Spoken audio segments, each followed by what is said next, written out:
अचानक से चाइना से एक टिकटट्टू नामक बवासीर आ गई।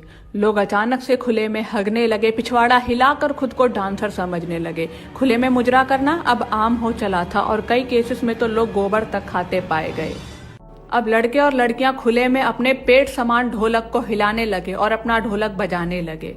अब खुले में ढोलक बजाना आम हो चला था। अब ये टिकटट्टू नामक लहन की बड़ी बीमारी देश के अन्य भागों में भी फैलने लगी। चिंता का विषय बढ़ने लगा। वहीं दूसरी तरफ देश के सभी शोधकर्ता इस चीज की शोध में थे कि आखिर यह बीमारी इतना ज्यादा भयानक रूप कैसे ले रही। जी नमस्कार, मैं हूँ शोध फौज यूनिवर्सिटी से डॉक्टर हंगली और मैं जो हूँ शोध करता हूँ। आप दिखाई जरा, मैं पौधों का शोध करता हूँ और मैं टिकटट्टू जो है उस पर भी शोध कर रहा हूँ।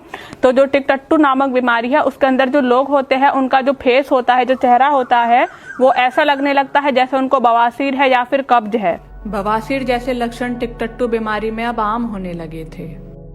और फिर एक दिन कुछ ऐसा हुआ कि सभी शोधकर्ताओं की शोध धरी की धरी रह गई और लड़के प्रेग्नेंट होने लगे। अब हमारे शोधकर्ताओं के सामने एक नई शोध सामने थी और उन्हें यह शोध करनी थी कि आखिर लड़के प्रेग्नेंट हो कैसे रहे, क्योंकि टिकटट्टू नामक बीमारी देश में फैलने लगी थी। टिकटट्टू नामक बुंडियापा अब बुरी तरह से फैलने लगा था। चारों तरफ हाहाकार मच रहा। अब शोधकर्ताओं के सामने सबसे बड़ा चैलेंज यही था कि आखिर वो इस टिकटट्टू नामक महामारी पर कैसे काबू पाएं। अब महामारी के हालात फैलने लगे थे क्योंकि टिकटट्टू नामक बीमारी लड़कों में भयानक रूप से फैल रही थी और लड़कों की संख्या में अचानक से कमी आने लगी। लोग इस बात से बेखबर थे कि ये टिकटट्टू नामक बुंडियापा आगे जाकर कितना ज्यादा भयानक रूप लेने वाला था। मेरी प्यारी प्यारी तो अखियां थर पाए मुझे सारी रातियां, मैं तो तेरे बिना नहीं हो हगना।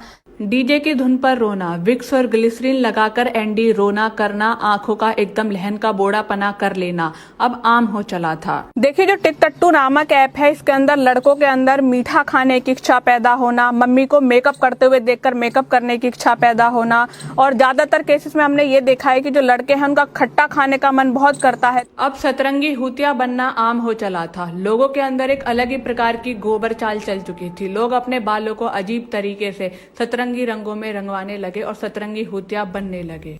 सरकार के सामने लोगों को सतरंगी हुतिया बनने से रोकने का बहुत बड़ा चैलेंज अब सामने आने वाला था।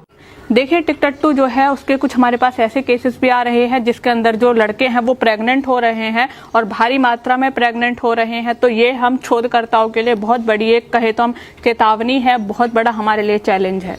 अब लड़कियों की जगह लड़कों को बाल छुटाने वाले विज्ञापनों का ब्रांड एम्बेसडर बना दिया गया।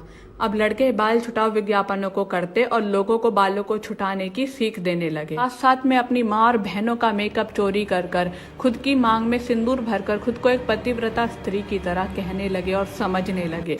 मेरा छोटा बेटा एक दिन अपने कमरे में अपना बड़ा दीदी का मेकअप किट यूज कर रहा था, लिपस्टिक, बिंदी और बिरा पेंटी में मुजरा कर रहा था। ऐसे ना जाने सैकड़ों माता पिता थे जो अपने लौंडे और लौंडियाओं की इसी हरकत से परेशान थे।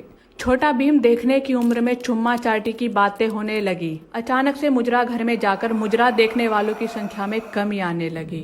जब से टिकटक ऐप आया बिजनेस में बहुत गिरावट। चिकने आ जाना, अरे 50 दे दे।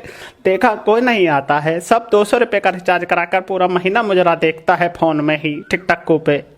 देखिए, जब से टिकटट्टू बीमारी फैला है तब से 200 रुपये का रिचार्ज करवाते हैं और महीने भर मुजरा देखते हैं तो रोठे पर जाने का जरूरत नहीं पड़ता है। हमारे शोधकर्ता अभी तक इस टिकटट्टू पर शोध कर रहे हैं, लेकिन अभी तक इस टिकटट्टू नामक बीमारी का कोई इलाज नहीं मिला है। इसीलिए आप लोग स्वस्थ रहें, अपने घरों में रहें और टिकटट्टुओं से सावधान रहें।